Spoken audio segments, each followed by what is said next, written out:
Hello and welcome back to the MMA Split Picks show for our second pay-per-view of the year, UFC 284 in Australia, headlined by an absolute super fight, which is getting very little promotion in the grand scheme of things compared to other cards. Makhachev is defending his belt, his first title defense against the featherweight champion, Alexander Volkanovski, who is stepping up to try and become a double champ and is putting his pound for pound number one status on the line. So both men have something to lose.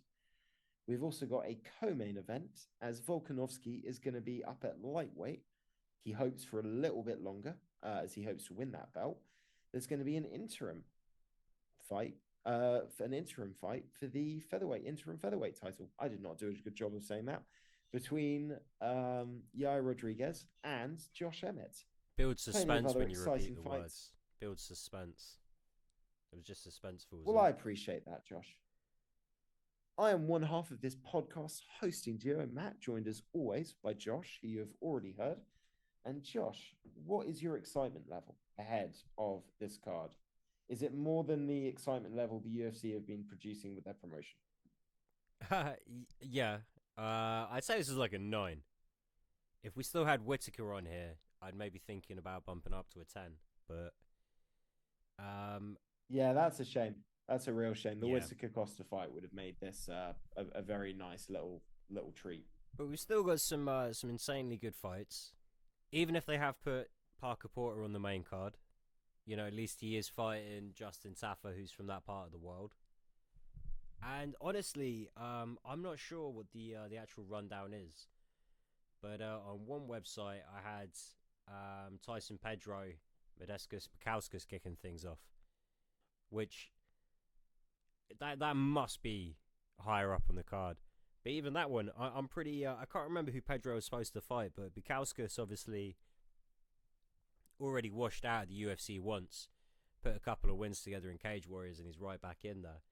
This is a guy that could be fucking exciting, has got some potential, and I think Pedro's probably going to bring a bit of a fun scrap out of him. Or an early night. Either way, fans the winner.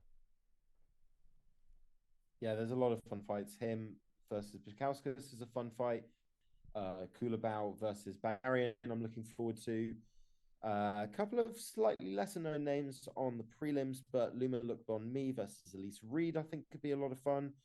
Shane Young is an absolute nutter. I don't know a lot about Blake Builder, but his record makes me think that's going to be a fun fight.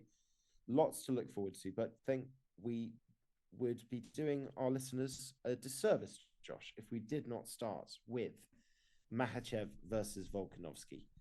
I mean, both guys on insane win streaks, both guys coming in as champions in their own right, both guys showing themselves to be extremely well-rounded. Makhachev, obviously, pretty short layoff. I mean, what was it, November? October? It was October, wasn't it? October when he fought, when he won the belt. So only a 4-month turnaround. And Volkanovski obviously broke his hand in the third Max fight. That took him a bit of time to recover from, but he was the backup fighter for the UFC 280 card. So he was already in shape, already ready. Josh, you go with your pick first because you're not going for the favorite here. No, I'm going for Volkanovski. I'm going to try and replicate what I said off air because I believe I said it with some passion there. I think Makhachev is a fantastic fighter, but he's not a perfect fighter. And I think if anyone has the ability to beat him, if there was ever a chance he was going to lose, I think it might be this week. I think Volkanovski, he's going to be light on his feet. He's going to be very fast, in and out. He's going to leave Islam chasing shadows out there a bit. You can't take down what you can't get hold of. But more importantly, I think that when there is, kind of body-to-body contact, it will be Volk kind of looking to either get a takedown and some top control towards the end of the rounds, or just grinding on the fence. Because it's very important that he lets Islam know that as freakishly strong as he is, I think Volkanovski is going to be the faster fighter.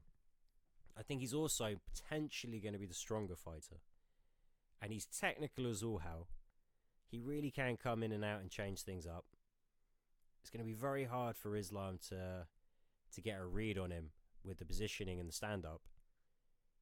How easy is it going to be to lull him in, to letting you get your hands on him, get into a clinch situation and work from there? In fact, what would be the height disparity here as well? Because I think he's going to have a reasonably stockier frame. Islam's like 5'9", 5'10", right? It's 178 against 168 in meters, in centimeters. Yeah, 5'10" to 5'6". But this is where it gets interesting. Volkanovski's got the longer reach. Yeah, he's got a very, very strong, very stocky frame, long arms. I think. Listen, I think you've touched on some really good points, and one of the things is Volkanovski's frame being shorter, being faster, it's not going to be easy to get underneath him. It's not going to be easy to get singles, get double legs. He's not going to stay in one place. I think there's a lot of reasons why I feel like he could be competitive. And I really want Volkanovski to win this. I'd love to see him pick up a second belt. I think it would be awesome. It took me a long time to forgive him for beating Max, three times. That was a tough. I'm not going to lie to you, Josh. That was a tough pill to swallow. But across him beating Max 3 times in a row, and beating the Korean Zombie horrifically, and then obviously that Ortega fight, which was just amazing. You can't not be a fan of this guy. He's such a humble dude. He's got that perfect mix of confidence, bordering on arrogance, but without becoming egotistical, mixed in with humility to keep grinding. I'd love to see him win this. I just feel that size to a certain point matters. And there's too much unknown information for me. I know that Volkanovski's had lightweight fights, but they weren't in the UFC. I haven't seen these lightweight fights. They weren't at the elite level. And Makhachev, for that to be your first lightweight opponent in the UFC, no adjustment, no Dariush, no somebody in between to get a sense at a slightly, even still elite level, but slightly lower level, what the difference in size is. I just see too many instances where this fight looks really good for Volkanovski until Makhachev gets his hands on him. And he might not be able to get underneath him, but he can certainly get around him. He can trip him. He can sweep him. And I just don't see Volkanovski surviving if Makhachev gets on top of him. Yeah, shit, again, right Makhachev. Now he's almost 4-1 for a reason. But shit, you don't win pick shows picking favorites. Sometimes you win gambling on the dog. I just feel fucking good about this one. I don't know what to tell you, Matt. You said this before we started recording, and I'm just going to re-quote your phrase to you because I do think it's something quite nice. If there was ever a moment to pick against Makhachev, this would be the fight. And I think you've got a point there. Yeah. I don't see that many other people beating him in that top echelon because I just feel that we started seeing enough data on, it's like we were thinking maybe Gamrot, and then we see Gamrot versus, Sarukian. It's a very even fight. Then we see him against Dariush, and we realize, okay. And then you think, well, Dariush probably isn't going to beat Makhachev. So I like it, but I've got a pick show to win. So I'm sticking with that 4-1 favorite on the basis that he's a 4-1 favorite for a reason. Yeah, fair enough. I'm also sticking with the favorite on our co-main event, which I think is actually going to be a much more exciting fight in terms of how it actually plays out. Because there is no way when Yara Rodriguez fights Josh Emmett that it's not exciting. Both guys, very different styles, completely different approaches, but a willingness to stand there, damage, and finish their opponent standing up on the feet. Yeah, wow. Yaya's got to be careful. Yeah, that's the thing, right? This probably will be an exciting fight, but Emmett shouldn't be able to get a look in. This should be quite a slow, one-sided affair with Yaya Rodriguez just maintaining distance and just sniping him. But we'll see. Honestly, Emmett's got one shot at winning this fight, right? Time. Right hook.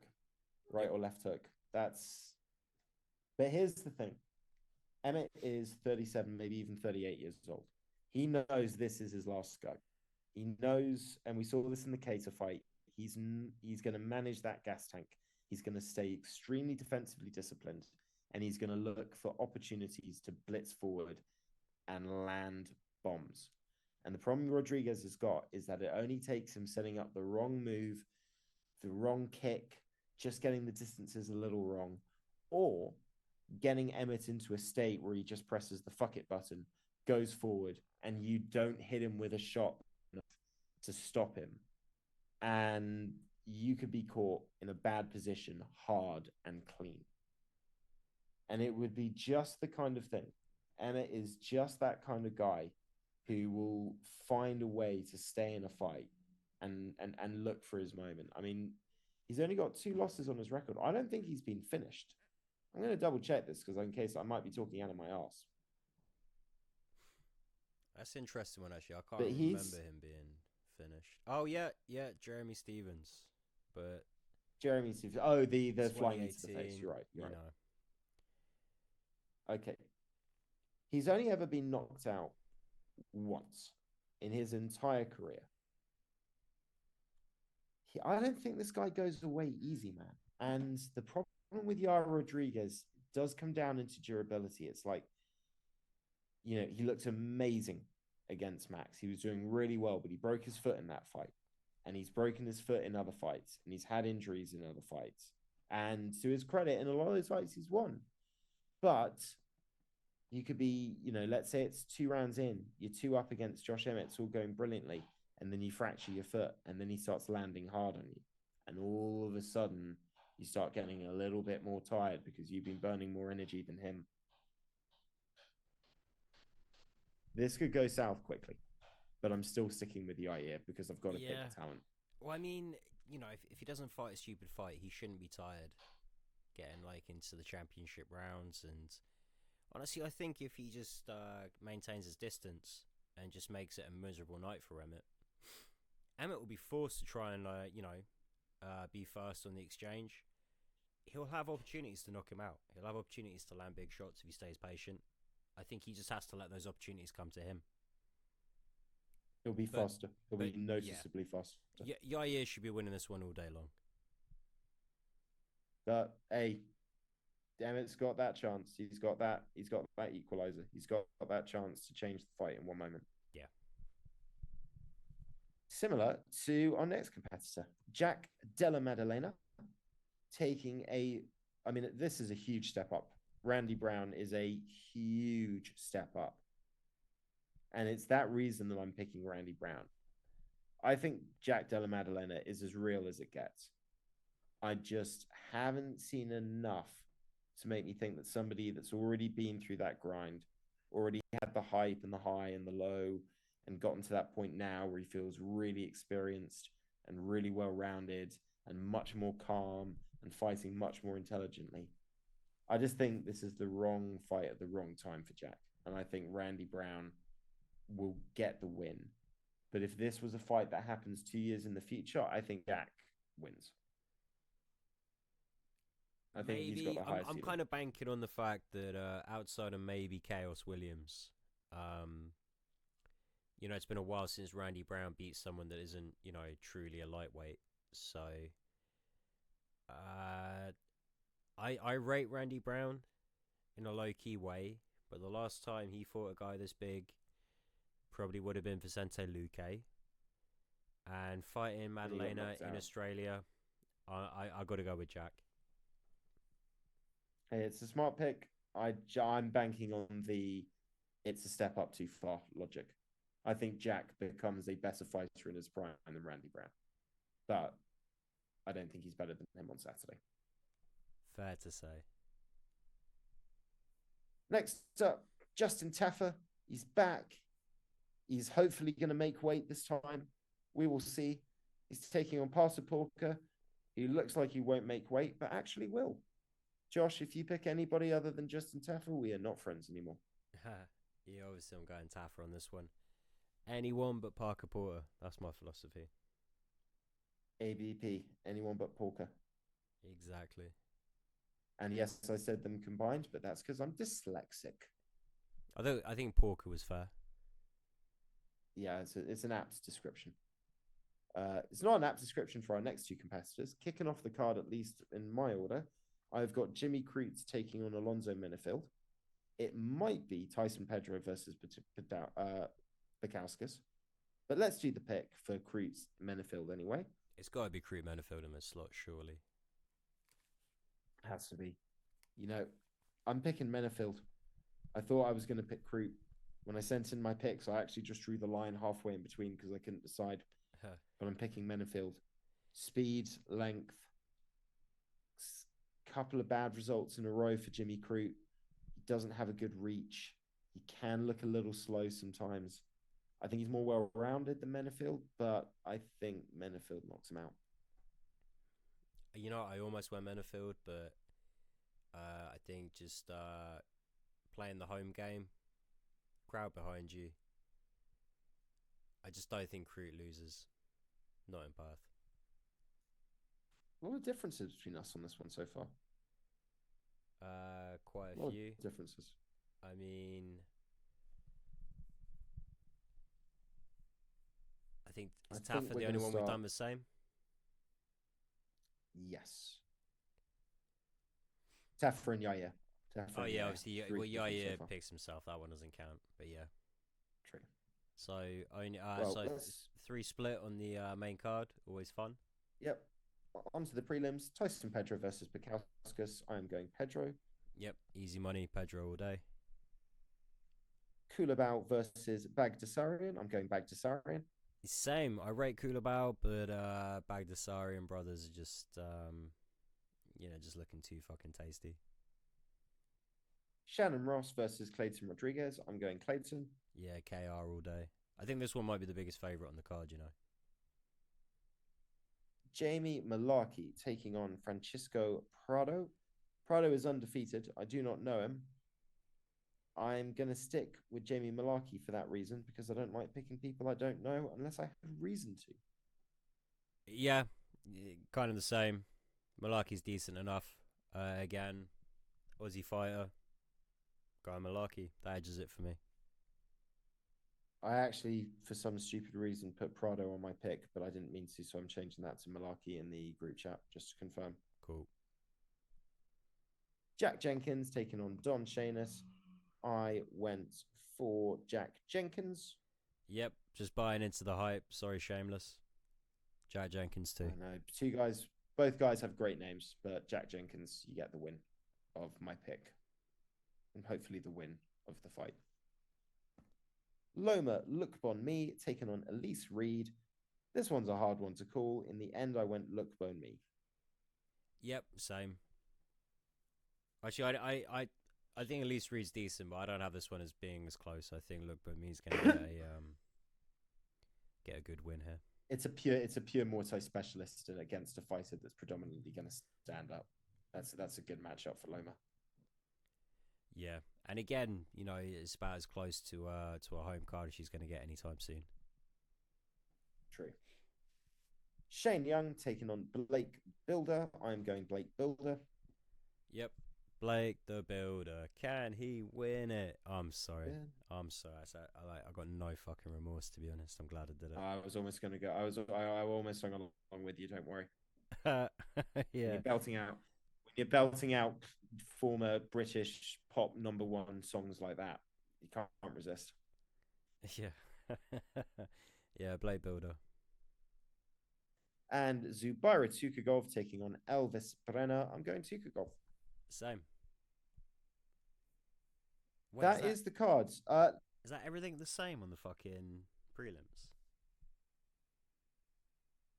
Yeah. So I've got all of those on the early prelims, and I've only got 2 fights on the prelims. No, I mean, have we got all the picks the same on the prelims? Have I been thick there? Have we gone exactly the same way on the prelims? Yeah, we've gone exactly the same. Literally shot for shot. So the only 3 differences are on the main card. It's going to be a main card weekend. That's cool. There you go. Guys, enjoy the fights. Like the video, subscribe, leave your own picks in the comments if you want to play along and see how you do against us. And as always, enjoy the fights. Have a good weekend. And by Dave, by Laurie, by Trifo. Bye, Laurie. Bye, Dave.